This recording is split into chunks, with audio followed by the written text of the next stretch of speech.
How do you beat the world's most successful roadster? Well, you don't. The Mazda MX-5 is by far the best-selling convertible sports car of all time, and it's so dominant that giant manufacturers like Toyota and Fiat have given up competing with it. These days, it doesn't have any rivals. Or does it? You see, to properly rival the Mazda MX-5, you need to think outside the box a little bit. And oh, would you look at this? A Mini Cooper S convertible. It's got 2 doors, roof comes off, super fun to drive, quite nice and fast. Oh, have we found the answer?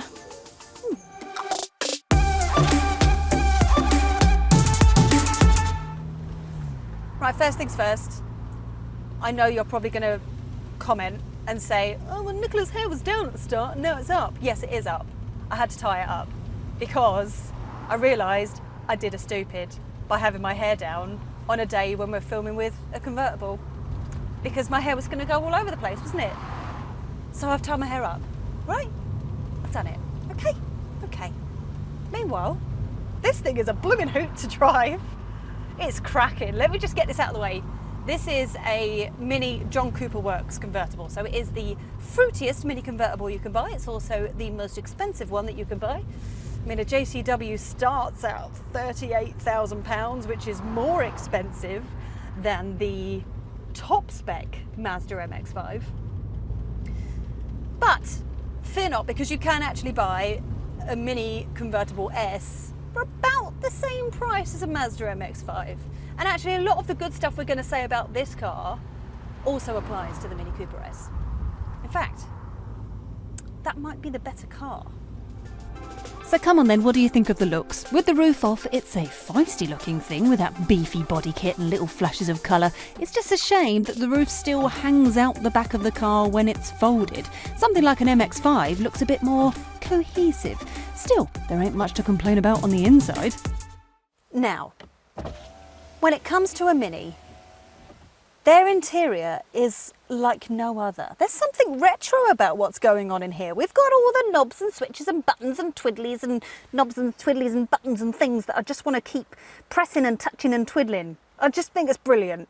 And then you've got the lights that go around the screen, right?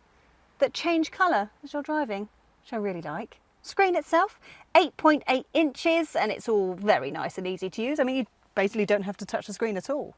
It's very similar to a BMW iDrive system. So you've got a click wheel down here, and then you can just kind of scroll through things. Lovely, nice, easy, gorgeous, lovely, lovely. Digital dials. It's got like a matte finish on here, so it's nice and easy on the eyes. There are 3 things in this car that I really love. Number 1, steering wheel. Alcantara. Really grippable, like you just want to grip it, and when you're whipping it around corners it's just great.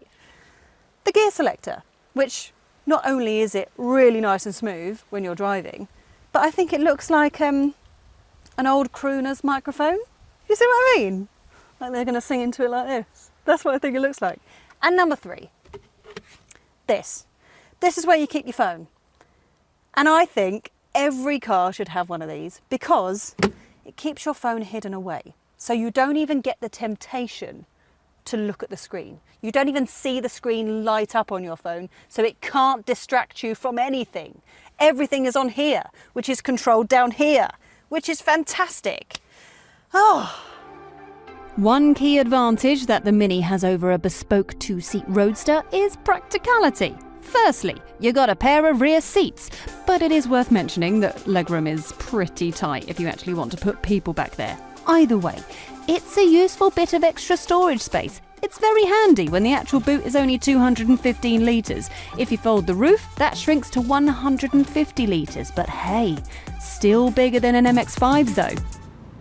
Right, let's talk about what really matters when it comes to this car, and that is what it's like to drive. This thing is blooming quick. It's got 228 brake horsepower, a turbocharged 2-litre 4-cylinder engine. It will do 0 to 62 in 6.6 seconds. But I'll be honest, the most exciting part about this car is how it sounds.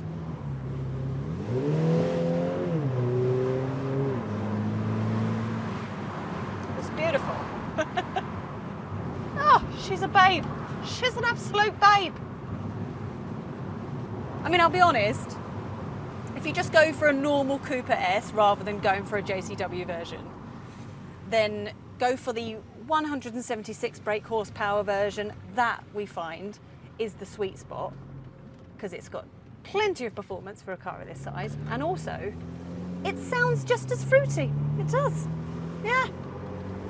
And actually it's a lot softer than this, and it's better on normal roads than this, because this JCW version is firm, like really firm. You feel everything. You feel every lump and bump in the road, which you kind of get used to after a while. But yeah, if you do live on bumpy roads, take it super slow, or maybe, ladies, wear a sports bra. It's all I can suggest really when it comes to this thing. But handling wise, mwah. I would like to say this car has strong chuckability. That's what it is. Strong chuckability. You can chuck and throw this thing all over the shop and it doesn't even blink an eye. It literally just goes, yeah, fine. Oh, you want to chuck it over there? Yeah, fine, chuck it, yeah. You want to whip it around that corner? Yeah, chuck it, yeah, chuck it. Let's chuck it right now, let's chuck it. Oh, we're chucking, yes, chucking it. Go on! Chuckability, strong chuckability. Steering is nice and direct. The grip of the wheels is just fantastic. And actually, even on the motorway, to be fair, it's pretty blooming good. And even though you've got the convertible roof, it's not too noisy. So with the roof up, it's not horrendously loud. And with the roof down, especially when you've got the wind deflector up, it's not horrendously loud in here at all. You can just enjoy the noise from the exhaust most of the time.